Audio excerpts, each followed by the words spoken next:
Bismillahirrahmanirrahiim. Daawadayaal meel waliba joogtaan iyo si waliba codka idin soo gaaray waxaan hawada idinka leeyahay subax wanaagsan iyo xilli waliba idin tahayba ha idin wanaagsanaado. Waxaa ku soo dhawaataan barnaamij gaar ah oo aan ku eegayno ciyaaraha maanta jira ee 1 Agoosto 2026 waxaana si toos ah ugu soo qaadan doonaa kulamada isku diyaarinta xil ciyaareedka 2026-27 waxyaabihii ugu dambeeyay suuqa kala iibsiga iyo kulamadii la ciyaaray. Haddii aynu ku bilowno kooxda Chelsea ayaa maamulka xiriirka kubadda cagta dalka Ingiriiska waxa ay ku garaaceen 10 milyan. Kooxda kubadda cagta Chelsea ee ka dhisan garoonka Stamford Bridge ee London ayaa waxaa lagu ganaaxay 10 milyan oo dalka Ingiriiska laga isticmaalo maadaama ay ku xadgudbeen sharciga suuqa wanaaga intii u dhaxaysay 2022 iyo wixii ka horeeyay kadib markii uu xilka si rasmi ah ugu tagay maamulihii hore ee kooxda Chelsea Roman Abramovich. Dacwadani ayaa soo jiidantay 2022 ilaa 2026 ugu dambeynna FA-ga dalka Ingiriiska ayaa war rasmi ah ka soo saaray taasi oo ku aadan in 10 milyan la ganaaxay kooxda uu hogaamiyo Xabi Alonso ee kooxda Chelsea halka laga jari lahaa 6 dhibcood ay ganaax ka qaateen taasi oo meesha ka saartay inkastoo ay jiraan 2027 soddonkeeda June ay noqon doonto kooxda Chelsea haddii mar kale ay ku xadgudbaan arrimaha suuqa kala iibsiga in laba suuq oo isku xigto la ganaaxi doono taasina waxay dhabarjab ku noqon doontaa kooxda uu hogaamiyo Xabi Alonso. Haddii aan ku sii daro dhankan iyo xidiga lagu magacaabo Mikhail Mudryk ee xulka qaranka Ukraine u ciyaaro oo ganax ku maqnaa 18 bilood isla markaana ka tirsan kooxda Chelsea ayaa dib ugu soo laabtay garoomada wuxuuna qayb ka noqon doonaa safka uu hogaamiyo Xabi Alonso. Xidigani ayaa lambarkiisa toos ah waxaa la wareegay xidig lagu magacaabo Cole Palmer balse ugu dambeyn waxaa la filayaa inuu si rasmi ah ugu soo biiro shaxda uu hogaamin doono Xabi Alonso kadib markii laga waayay muqaadaraadkii uu isticmaalay isla markaana uu ku mutaystay in la ganaaxo 18 bilood. Dhinaca kale kooxda Arsenal ayaa heshiiska afka la gaartay xidiga reer Brazil ee lagu magacaabo Vinicius Junior balse xidigani weli warkiisa ma caddo marka loo eego kooxda Real Madrid. Real waxay doonaysaa in xidigani mushaar kordhin ay u sameyso isla markaana ay ku sii hayso garoonka Santiago Bernabeu balse xidigani ayaa weli ka cagajiidaya inuu heshiis cusub u saxiixo maadaama isku dhacyo badan ay ka jiraan dhanka ciyaartoyda saaxiibadiisa iyo macallin Jose Mourinho balse Jose Mourinho asaga haddii uu xidigan sii joogi doono faa'iido badan ayuu arki doonaa wuxuuna ku ciyaari karaa Yan Daman oo asagana kusoo biiri kara kooxda Real Madrid isla markaana Lisbik ka imaan doono halka Vinicius Junior uu ciyaari kara galabka kale noobahan waxaa ciyaari kara xidiga lagu magacaabo Kylian Mbappe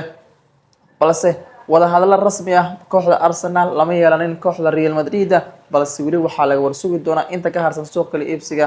Arsenal,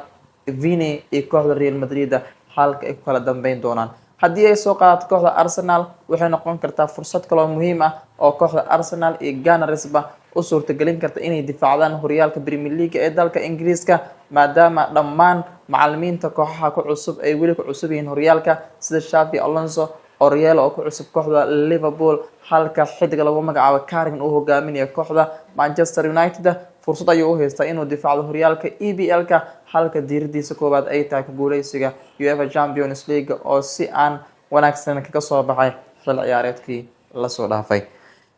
Dhinaca kale kulamo xiiso badan ayaa ka jiro balse waxaan ka hormarinayaa kooxda lagu magacaabo Paris Saint-Germain ayaa soo qaadatay xidig lagu magacaabo Meka Gorteza isla markaana ka soo qaadatay kooxda Ajax Amsterdam. Xidigan 22 sano jirka ah ayaa garabka weerarka u ciyaara kooxda Netherlands ka ciyaarta ee Ajax wuxuuna qayb ka noqon doonaa xidigaha uu hogaamin doono macallin Luis Enrique. waxaa jira kulamo xiiso badan oo laga ciyaari doono isku diyaarinta horyaalada caalamka 2026-27 kooxda Barcelona ayaa xil ciyaareedkeedii 2027-26 ku daahfurtay guuldarro xanuun badan kadib Brigham City oo ay 2-2 ila dhaafi weysa inkastoo xidiga lagu magacaabo Cabdikarim Hamza uu wacdariyay kaasi oo ka yimaada dhanka iyo Qaahira balse kooxda Hansi Flick barbara 2-2 ayay gashay guuldarrana waxay kala kulantay Real kooxda lagu magacaabo Brigham City. kulankaas waxyaabaha ugu cajiibsanaa ee laga diiwaan geliyay wuxuu ahaa inuu ka soo muuqday xidig lagu magacaabo Jude Bellingham oo kooxdani hore ugu soo ciyaaray una qaadan jiray lambarka 22aad isla markaana loo retire gareeyay kooxda Brigham City isagoo ku faraxsan ayaa la soo dhigay baraha bulshada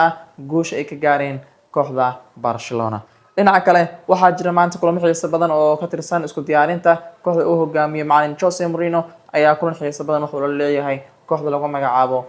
Fiorentina ee ka dhisan horyaalka dalka Talyaaniga ee isku daytaha. halka kulamada xiisaha badan ee la filay waxaa qayb ka ah Girona waxay martigelin doontaa kooxda Arsenal. Mikel Arteta oo lihiisa ciyaareedna uu bilaabay isagoo ciyaaryahana badan filay inay kusoo biiri karaan, waxaana la filayaa inuu kusoo biiro xiddiga lagu magacaabo Bruno Gimenez oo ay aad iyo aad u raad joogaan intii uu furan yahay suuqa kala iibsiga ee xilli ciyaareedkan. dhinaca kale kooxda Manchester City oo ka tagay macalin Jose Pep Guardiola ayaa ayagana waxay kulan xiiso badan la ciyaari doonaan kooxda lagu magacaabo Internazionale ama Inter Milano, waana kulan ka tirsan isku diyaarinta horyaalada caalamka.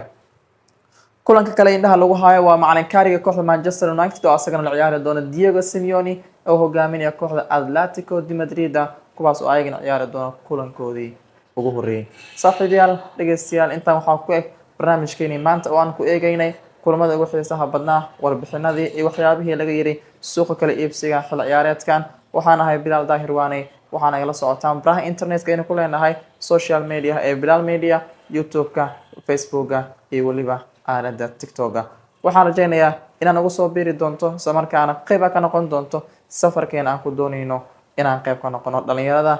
soo tabiya arrimaha la xiriira waxbarashada, ciyaaraha iyo waliba wax waliba ku aadan suuqa kala iibsiga ee xilli ciyaareedkan. salaamaad.